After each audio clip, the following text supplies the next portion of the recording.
ಒಂದು ಕಡೆ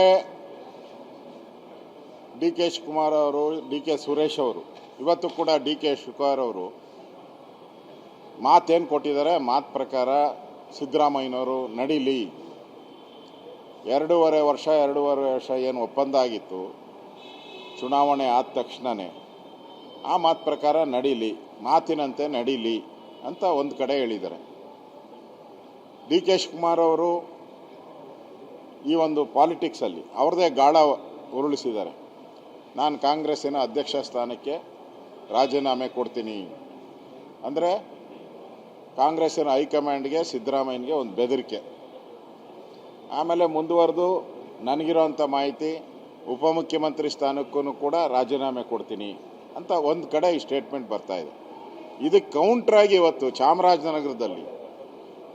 ಚಾಮರಾಜನಗರ ಒಂದು ಮೂಢ ನಂಬಿಕೆ, ಅಲ್ಲಿ ಹೋದವರೆಲ್ಲ ಸಿ ಎಂ ಸ್ಥಾನ ಹೋಗ್ತೈತೆ ಅಂದ್ರೆ, ಆದರೆ ಸಿದ್ದರಾಮಯ್ಯನವರು ನಾನೇ ಇನ್ನೂ 5 ವರ್ಷ ಇರ್ತೀನಿ ಅಂತ ಹೇಳಿದ್ದಾರೆ. ಅದು ನಾನೇ ಇನ್ನೂ 5 ವರ್ಷ, 2.5 ವರ್ಷ ಅಲ್ಲ, ನಾನೇ ಇನ್ನೂ 5 ವರ್ಷ, ಮುಂದಿನ ಬಡ್ಜೆಟ್ಟು ನಾನೇ ಮಾಡ್ತೀನಿ, ಆಮೇಲೆ ಯಾವುದೇ ರೀತಿ ಮಂತ್ರಿಮಂಡಲದ ವಿಸ್ತರಣೆನೂ ಇಲ್ಲ, ಬದಲಾವಣೆಯೂ ಇಲ್ಲ, ಏನೂ ಇಲ್ಲ ಅಂತ ಹೇಳಿದ್ದಾರೆ. ಅಂದರೆ ಸಿದ್ದರಾಮಯ್ಯ ನಾನು ಮುಖ್ಯಮಂತ್ರಿ ಸ್ಥಾನ ಬಿಟ್ಕೊಡಲ್ಲ ಅಂತೇಳಿ ಗಟ್ಟಿಯಾಗಿ ಚೇರ್ ಹಿಡ್ಕೊಂಡಿದ್ದಾರೆ.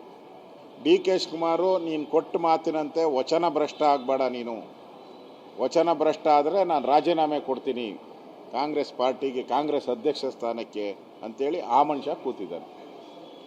ಒಟ್ಟಲ್ಲಿ ರಾಜಣ್ಣ ಏನು ಹೇಳಿದರು, ಮಂತ್ರಿ, ಹಿಂದೆ ಮಂತ್ರಿ ಆಗಿದ್ದವರು, ಈಗ ಮಾಜಿ ಮಂತ್ರಿ, ರಾಮನಗರದ ಶಾಸಕ ಏನು ಹೇಳಿದ್ದ, ದಾವಣಗೆರೆ ಶಾಸಕರೇನು ಹೇಳಿದರು, ಇಕ್ಬಾಲ್ ಹುಸೇನ್ ಹೇಳಿದರು, ಶಿವಗಂಗಾ ಬಸವರಾಜ್ ಏನು ಹೇಳಿದರು, ಅದೆಲ್ಲ ಕ್ರಾಂತಿ ಅನ್ನೋದು ಈಗ ಕರೆಕ್ಟ್ ಆಗ್ತಾ ಇದೆಯಲ್ಲ. ಸಿದ್ದರಾಮಯ್ಯ ಏನು ಹೇಳಿದಾನೆ, ಕ್ರಾಂತಿನೂ ಇಲ್ಲ, ಯಾವುದೂ ಇಲ್ಲ ಅಂತ. ಕ್ರಾಂತಿ ಇಲ್ಲ ಅಂದರೆ ಯಾಕೆ ಪದೇ ಪದೇ ನಾನೇ ಸಿ ಎಂ ಅಂತ ಹೇಳ್ಬೇಕು? ನೀವು ಅವಶ್ಯಕತೆ ಏನಿದೆ? ಚರ್ಚೆ ಯಾಕೆ ಮಾಡ್ತೀರಾ? ಓದ್ ಕಡೆ ಎಲ್ಲ ನಾನೇನಂತೆ ನೆನ್ನೆನೂ ಹೇಳಿದ್ದೀರಾ, ಆಯ್ತು ಮುಗೀತು. ಮೊನ್ನೆನೂ ಹೇಳಿದ್ದೀರಾ, ಇವತ್ತು ಹೇಳ್ತಾ ಇದ್ದೀರಾ, ನಾಳೆನೂ ಹೇಳ್ತೀರಾ. ಹಾಗಾದ್ರೆ ಡಿ ಕೆ ಶಿವಕುಮಾರ್ ಯಾಕೆ ಕಾಂಗ್ರೆಸ್ ಅಧ್ಯಕ್ಷ ಸ್ಥಾನಕ್ಕೆ, ಉಪಮುಖ್ಯಮಂತ್ರಿ ಸ್ಥಾನಕ್ಕೆ ರಾಜೀನಾಮೆ ಕೊಡ್ತೀನಿ ಅಂತ ಇಂಟ್ಯಾಕ್ ಕೊಟ್ಟಿದ್ದಾರೆ? ಒಂದು ಕಡೆ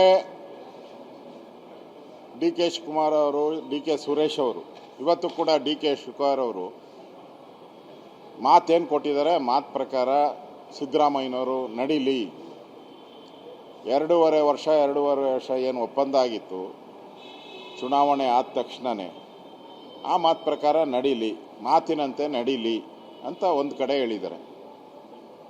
ಡಿ ಕೆ ಶಿವಕುಮಾರ್ ಅವರು ಈ ಒಂದು ಪಾಲಿಟಿಕ್ಸಲ್ಲಿ ಅವ್ರದ್ದೇ ಗಾಳ ಉರುಳಿಸಿದ್ದಾರೆ. ನಾನು ಕಾಂಗ್ರೆಸ್ಸಿನ ಅಧ್ಯಕ್ಷ ಸ್ಥಾನಕ್ಕೆ ರಾಜೀನಾಮೆ ಕೊಡ್ತೀನಿ ಅಂದರೆ ಕಾಂಗ್ರೆಸ್ಸಿನ ಹೈಕಮಾಂಡ್ಗೆ ಸಿದ್ದರಾಮಯ್ಯನಿಗೆ ಒಂದು ಬೆದರಿಕೆ.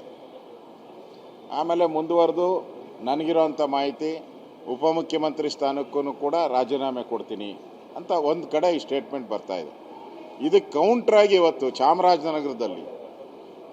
ಚಾಮರಾಜನಗರ ಒಂದು ಮೂಢ ನಂಬಿಕೆ, ಅಲ್ಲಿ ಹೋದವರೆಲ್ಲ ಸಿ ಎಂ ಸ್ಥಾನ ಹೋಗ್ತೈತೆ ಅಂದ್ರೆ, ಆದರೆ ಸಿದ್ದರಾಮಯ್ಯನವರು ನಾನೇ ಇನ್ನೂ 5 ವರ್ಷ ಇರ್ತೀನಿ ಅಂತ ಹೇಳಿದ್ದಾರೆ. ಅದು ನಾನೇ ಇನ್ನೂ 5 ವರ್ಷ, 2.5 ವರ್ಷ ಅಲ್ಲ, ನಾನೇ ಇನ್ನೂ 5 ವರ್ಷ, ಮುಂದಿನ ಬಡ್ಜೆಟ್ಟು ನಾನೇ ಮಾಡ್ತೀನಿ, ಆಮೇಲೆ ಯಾವುದೇ ರೀತಿ ಮಂತ್ರಿಮಂಡಲದ ವಿಸ್ತರಣೆನೂ ಇಲ್ಲ, ಬದಲಾವಣೆಯೂ ಇಲ್ಲ, ಏನೂ ಇಲ್ಲ ಅಂತ ಹೇಳಿದ್ದಾರೆ. ಅಂದರೆ ಸಿದ್ದರಾಮಯ್ಯ ನಾನು ಮುಖ್ಯಮಂತ್ರಿ ಸ್ಥಾನ ಬಿಟ್ಕೊಡಲ್ಲ ಅಂತೇಳಿ ಗಟ್ಟಿಯಾಗಿ ಚೇರ್ ಹಿಡ್ಕೊಂಡಿದ್ದಾರೆ.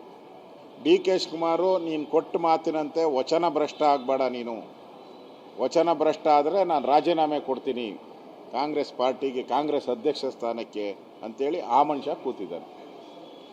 ಒಟ್ಟಲ್ಲಿ ರಾಜಣ್ಣ ಏನು ಹೇಳಿದರು, ಮಂತ್ರಿ, ಹಿಂದೆ ಮಂತ್ರಿ ಆಗಿದ್ದವರು, ಈಗ ಮಾಜಿ ಮಂತ್ರಿ,